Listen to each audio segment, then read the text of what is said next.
Bonjour à toutes et à tous et bienvenue dans cette nouvelle vidéo, nouveau retour de lecture d'un livre que je me suis infligé exprès, je suis un peu maso sur les bords, il faut croire.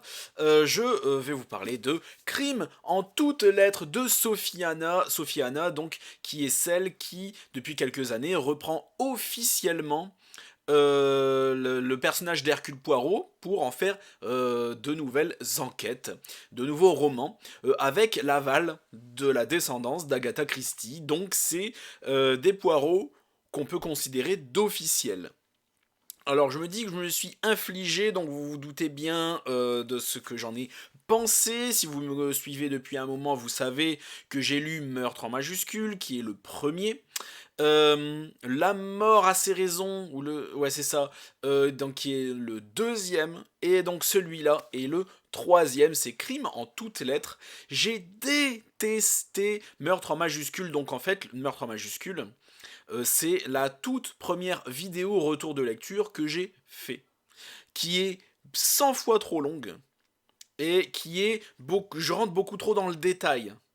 En fait, c'est voilà, je débutais, j'avais encore jamais vu de vidéo retour de lecture, je me suis basé sur rien, j'ai écrit mon truc, je me suis dit je vais être complet, je ne peux pas en parler si je suis pas complet. Le truc, la vidéo fait 40 minutes, si tu veux. Je parle d'un seul livre. Il y a des gens en 40 minutes, ils parlent de 20 livres. Moi, je ne parle que d'un livre en 40 minutes, et donc je rentre beaucoup trop dans le détail. Je me pense refaire une vidéo là-dessus, un truc condensé en un quart d'heure, voilà, qui sera beaucoup mieux. Et donc j'ai détesté Meurtre en majuscule, La mort a ses raisons est légèrement moins pire que Meurtre en majuscule, donc j'ai détesté aussi, mais un chouïa moins, on va dire. Et celui-là fait pas exception, j'ai vraiment pas aimé, et je vais vous expliquer pourquoi. Mais avant, de quoi ça parle? Alors en fait, nous avons Hercule Poirot. Euh, donc il y a des 4 personnes qui vont venir le voir en colère, pas contentes, parce que ces 4 personnes auraient reçu une lettre donc de Hercule Poirot, les accusant chacun d'avoir commis un crime, donc d'avoir tué Barnabas Pandy. Donc ils viennent pas contents parce que comment Hercule Poirot peut les accuser comme ça sans preuve, voilà, donc pas contents, surtout qu'ils sont tous les 4 accusés d'avoir tué le même gars, hein, tu vois un peu le délire. Donc Hercule Poirot essaie de s'expliquer comme quoi bah, ce n'est pas lui, c'est pas lui qui a envoyé ces lettres, il sait même pas qui c'est Barnabas Pandy, il sait même pas qui est la personne qui est devant elle en train de le... Enfin je veux dire, il sait rien. Le prof il fait sa life et puis il reçoit des accusations comme ça. Et puis donc, il va finalement se prendre au jeu, il va se renseigner sur qui sont ces 4 personnes, qui est Barnabas Pandy, évidemment, et qui est à l'origine de ces lettres. Parce qu'après tout, on n'utilise pas le nom d'Hercule Poirot comme ça, j'ai envie de te dire. Et donc voilà, c'est le plot de départ, et donc on a aussi évidemment le fameux, le mou du genou, inspecteur Catchpool. Et donc je vais en parler, y revenir point par point. Ça fait longtemps que j'avais pas écrit une vidéo. D'habitude, j'ai des notes sur mon téléphone. Et là, ce n'est pas le cas. J'ai carrément écrit la vidéo un peu plus dans le détail. Sur un fichier Word que j'ai à la gauche de mon écran. Et donc je vais en parler un peu plus avant. J'espère ne pas être trop long. Bon déjà, pour moi l'histoire, on va parler de l'histoire déjà, avant de parler des personnages. Je reviens pas sur le style d'écriture de Sophie Anna, ou peut-être vite fait, que je trouve bon. Pour moi, en fait, c'est une bonne auteure. Je vous invite d'ailleurs à lire les autres romans de Sophie Anna, mais qui ne sont pas des Hercule Poirot. Je suis sûr que c'est une bonne auteure de ses propres histoires à elle. Là, ce que je vais critiquer, c'est elle qui reprend du Hercule Poirot. C'est la nuance que je préfère apporter. Mais parce que en fait, son style d'écriture est vraiment bon, ça se lit tout seul, ça se comprend, même si c'est un peu guindé, c'est parfait. J'aime beaucoup le style d'écriture de Sophie Anna, si jamais elle écrit comme ça dans ses autres romans. Parce que là, elle s'efforce de coller au style d'Agatha Christie, donc évidemment, ça me plaît. Mais je serais curieux de savoir si elle est pareille dans ses autres romans à elle, si tu veux, sans essayer de copier Agatha Christie. Mais là, de ce que je vois sur ces romans Hercule Poirot, euh, Le style est très bien, le style se lit bien, se lit tout seul, et de qualité, je trouve. Alors, il est loin d'être d'égaler celui d'Agatha Christie, évidemment, mais je boude pas mon plaisir dans ce style d'écriture. Il se lit tout seul, il se lit bien. Donc voilà. Donc là, je disais, je vais parler d'abord de l'histoire. Je trouve que l'histoire manque d'intérêt. En fait, le truc, c'est qu'il aurait pu ne rien se passer, ça aurait été pareil, en fait. Parce qu'en fait, tout est sur le fait que Hercule Poirot va réagir face à ces 4 lettres qui ne sont évidemment pas de lui. La personne qui a écrit ces lettres table sur le fait qu'il va réagir face à ces 4 lettres dont son nom a été mis en bas de la page. En fait, s'il n'avait pas réagi, genre si le fait qu'on ait plagié son nom, ça lui aurait passé au-dessus en mode bah je m'en fous, tu vois. Ils peuvent plagier mon nom, moi j'ai ma conscience pour moi, je continue à résoudre mes crimes dans mon coin, suffit juste de l'ignorer, ça va passer tout seul, et ben ce serait passé tout seul, et il se serait absolument rien passé, et il y aurait eu absolument aucune conséquence. Et rien que ça, chose que j'ai compris très vite au début du roman, et cette idée m'a accroché tout au long du livre, parce que je me suis efforcé de chercher des éléments tout au long de ma lecture qui m'auraient fait contredire ce fait-là. Mais en fait, non. Non, non. Si Poirot avait pas réagi à ces 4 lettres et avait pas voulu enquêter là-dessus, il se serait rien passé. Et du coup, le petit plan ce que je vais appeler l'antagoniste, le coupable, il aurait fait flop et terminé, l'histoire se serait arrêtée. Et c'est un peu con, quand même. Je trouve ça hyper dommage parce que du coup, ça manque d'intérêt. Il y a pas de. Tu vois, il n'y a pas de tension. Si Poirot d'un chapitre à l'autre il décide oh puis après tout j'arrête ces conneries, je rentre chez moi et on n'en parle plus, bah on n'en parle plus. Et puis c'est tout. Je trouve ça hyper triste et hyper décevant cette histoire de départ en fait. Difficile d'accrocher dans ce cas-là en fait. Parce que d'habitude, Poirot, même d'habitude, même si le crime n'a pas été commis, c'est qu'il a vu quelque chose. Il a vu quelque chose et il se dit putain, il y a tous les éléments qui font que je pense pouvoir dire qu'un crime va bientôt être commis et je dois tout faire pour l'en empêcher. Ça lui est arrivé plein de fois. Et là, t'as de la tension parce que tu te dis est-ce qu'il va réussir à l'en empêcher, tu vois, le crime de se commettre. Et donc on est à fond. Mais là, non seulement il s'est rien passé, mais on accuse 4 personnes sur un non-événement. En plus, c'est vrai, un non-événement, il s'est réellement rien passé. Et, euh, et Poirot, il décide d'enquêter quand même sur un non-truc. Et voilà, c'est tout. Et je trouve que ça m'a saoulé en fait. J'ai essayé de me faire contredire. Je me suis dit à un moment, non, il va bien se passer un truc. Je veux dire, même si Poirot il aurait pas enquêté, peut-être que il se serait passé quelque chose. Il y aurait eu vraiment ce qui s'est passé à la toute fin et tout. Il y aurait eu des. Mais non, non, en fait non, pas du tout. J'ai trouvé ça très compliqué pour rien. En fait, ça part dans toutes les directions et à la fois ça peut ne rien être du tout. Et ça pendant tout le roman. Ça part dans des directions, ça envisage plein de trucs sur quasiment tous les personnages, parce qu'en fait le truc c'est que comme il s'est rien passé, parce qu'il s'est rien passé, je veux dire, il y a le vieux Barnabas Pandy, en fait, il se révèle. Alors, c'est pas un spoil, c'est au tout début du roman. Hein. En fait, il est mort accidentellement. En fait, le mec prenait un bain. Et en fait, le vieux a pas tenu dans la baignoire, il s'est noyé dans son bain. Tu vois. Un vieux de 90 ans, hein, attention, 93 ans, je sais plus, un truc comme ça. Et un vieux, hein. Et en fait, c'est noyé dans son bain, comme ça peut arriver à un vieux qui tient plus, en fait. Qui a plus de force pour tenir dans l'eau, tu vois. Et c'est tout. En fait, c'est réellement rien passé, c'est réellement ça. Attention, alert spoiler, à la fin, on apprend vraiment qu'il est vraiment mort accidentellement dans son bain. C'est vraiment ça qui s'est passé, tu vois. Oui, je vous spoil parce que j'en ai rien à foutre de cette histoire, vraiment, j'ai aucun respect. Euh, et donc, en fait, comme il s'est rien passé, bah du coup, tous les personnages sont suspects. Et donc du coup, ça part dans toutes les directions parce qu'il y a plein de possibilités sur tous les personnages. Ils peuvent tous l'avoir fait, et ils peuvent tous avoir eu la possibilité, comme ils peuvent ne pas l'avoir eu, en fait, la possibilité. Ça paraît très paradoxal ce que je dis, mais c'est le cas dans l'histoire. Et donc, vous avez à la fois tout et son contraire. Tout et rien. Et du coup, j'ai décroché plusieurs fois. C'est pour ça que j'ai été... Il y a un gros moment qui s'est passé entre ma dernière vidéo sur le mangeur d'âme et cette vidéo-ci sur Crime en toutes lettres. C'est parce que j'ai mis un temps infini à le lire, parce que j'ai décroché plusieurs fois. J'ai décroché legit plein de fois. Je l'ai lu un petit peu tous les jours, mais en fait, à chaque fois que je commençais ma lecture, je l'arrêtais très vite parce que je m'en battais les couilles en fait. J'arrivais pas. Je vous jure, j'y arrivais pas.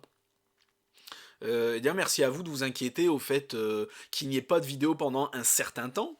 Parce que j'ai eu plusieurs personnes, elles sont venues, pas qu'une seule, qui sont venus me voir en mode ça va, tu sors plus de chronique, tu sors plus de vidéos. Je suis en mode ouais, mais en fait, chronique Instagram la flemme et vidéo YouTube, j'arrive pas à lire ma lecture. Mais merci de vous inquiéter. En fait, ouais, je disais du coup, ce qui mène tout, tout cet imbroglio de direction avec tous ces personnages, ça mène à évidemment beaucoup de sous-intrigues. Parce qu'évidemment, plein de personnages ont des choses à cacher, des choses parfois qui leur sont propres, ou des choses, les trois quarts du temps, qui sont liées à l'histoire principale, j'ai envie de dire, à l'affaire principale. Ce qui fait que bah, c'est le bordel. Essayer de déterminer un secret qui n'appartient qu'au personnage, ou ce qui appartient vraiment à l'enquête, qui est déjà un bordel en soi. Bah, c'est un bordel encore plus monstrueux, je trouve. Et la fin, mon Dieu, la fin, tout ça pour ça, en fait. Le fameux tout ça pour ça, une fois de plus, la même grosse erreur, en fait, qui fait que ce livre est une déception absolue, comme les deux précédents, en fait. Hein. Bah, en fait, c'est qu'il n'y a aucune preuve. Il n'y a aucune preuve contre le coupable. Le coupable, en fait, à la fin, Poirot a réussi à trouver à la fin, évidemment, le pourquoi du comment. Il explique tout. De A à Z, les intrigues, les sous-intrigues, tout le bordel, il arrive à le mettre dans l'ordre parce qu'après tout, c'est Poirot, ta gueule. Et alors qu'en fait, le coupable, à la fin, il peut très bien regarder Poirot dans les yeux, en fait, et dire non. Non, c'est faux. Comme dans la mort à ses raisons, c'était exactement ça. Poirot n'avait absolument aucune preuve, zéro. C'était tout du psychologique.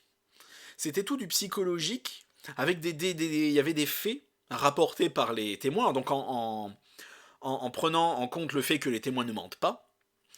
Il recrée le parcours avec une bonne dose de psychologie derrière, en devinant certaines réactions, et en fait, il a réussi à deviner tout ça. Et dans le crime en toutes lettres, c'est pareil. Donc, ce qui fait qu'à la fin, il a réussi à tout bien deviner, mais en fait, comme c'est tout de la déduction psychologique, ben il a aucune preuve matérielle. Rien, zéro. Pas une trace de sang, rien. Ce qui fait que, ben à la fin, le coupable, je dis le coupable, homme comme femme, hein, je dis le coupable pour englober, euh, il peut très bien regarder le Poirot et tout Scotland Yard dans les yeux et faire vous avez tort, je suis innocent. Et s'en sortir. Voilà. Les yeux dans les yeux, sans trembler des genoux. Parce qu'il n'y a pas de preuve. Tout est psychologique, aucune preuve matérielle, que des déductions et des suppositions, en admettant qu'on ait raison. Donc évidemment, à la fin, on a la fameuse réunion, si tu veux, où Poirot rassemble tout le monde dans une pièce, face à lui, comme si lui était un peu l'artiste en face de son public, et ça fait facilement un quart du roman, quand ça commence. Je vous jure, ça fait, le truc fait, c'est trop long en fait, c'est 100 fois trop long. Je dis le quart, j'exagère peut-être un peu, mais c'est pas loin. C'est 100 fois trop long. Mais c'est tellement trop long. J'ai cru que j'allais jamais y arriver. Je l'ai fini tout à l'heure. Donc on est samedi soir, samedi 11 mars.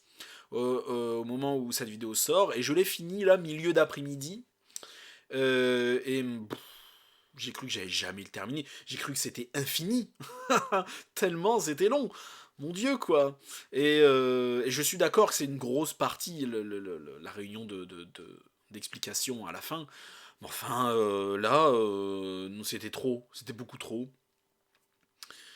C'était trop long, ça s'épanche en blabla pour rien. Et parfois, il y a certaines choses qui sont expliquées plusieurs fois, qui sont répétées plusieurs fois. Genre, Poirot, il reprend un truc, il le réexplique du début entièrement, et il rajoute un élément parce que c'était cet élément-là qu'il voulait expliquer, donc il était obligé de reprendre certains trucs du début. Ça m'a rendu fou. Et le pire, c'est qu'à la fin, alerte spoiler si vraiment tu veux le lire et que je te déçois énormément avec ses retours négatifs, c'est qu'à la fin, le coupable, il est vraiment déclaré coupable à son procès. Ça veut dire qu'à son procès, le jury et le juge l'ont déclaré coupable sans preuve. Parce que legit, il n'y avait aucune preuve. Tout ça parce qu'Hercule Poirot, il a dit eh, machin, il est coupable. Mais ils ont dit ok. Ok, c'est parti, coupable. Donc on n'a pas la scène du procès, c'est mon impression à moi, mais c'est ça que ça veut dire. Coupable sans preuve. C'est beau. La justice anglaise, c'est beau. La justice selon Sophie Anna, c'est beau. Magnifique. Mon Dieu, quoi. J'ai subi meurtre en majuscule. J'ai subi aussi la mort à ses raisons. Et je me suis fait un devoir de subir crime en toute lettre. Parce qu'en fait, à chaque fois, je me dis, on sait jamais. Je me dis que une bonne surprise peut toujours arriver. Surtout avec la mort à ses raisons, je me dis bon, j'ai pas aimé le premier, seconde chance avec la mort à ses raisons, ça peut être bien.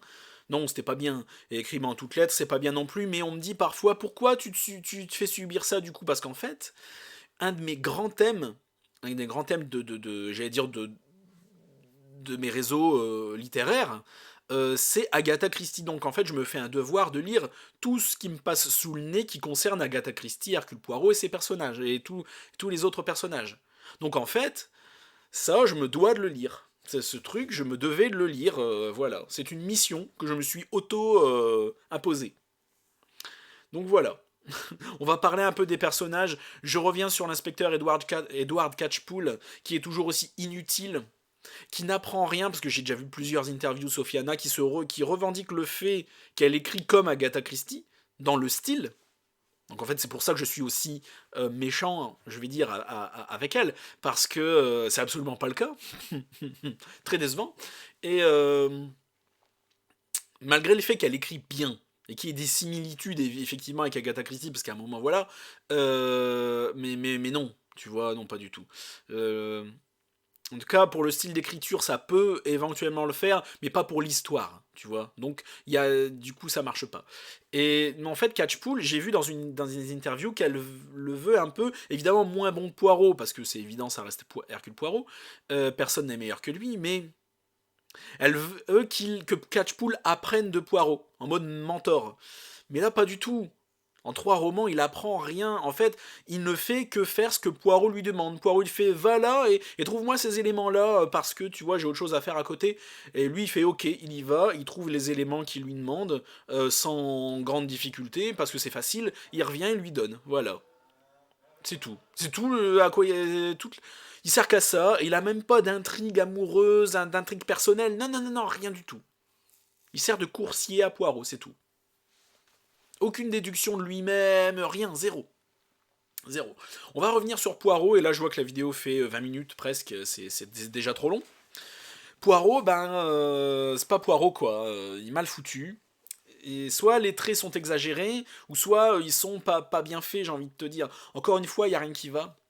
Déjà, la première erreur du début du roman, c'est de mettre Poirot à la première personne.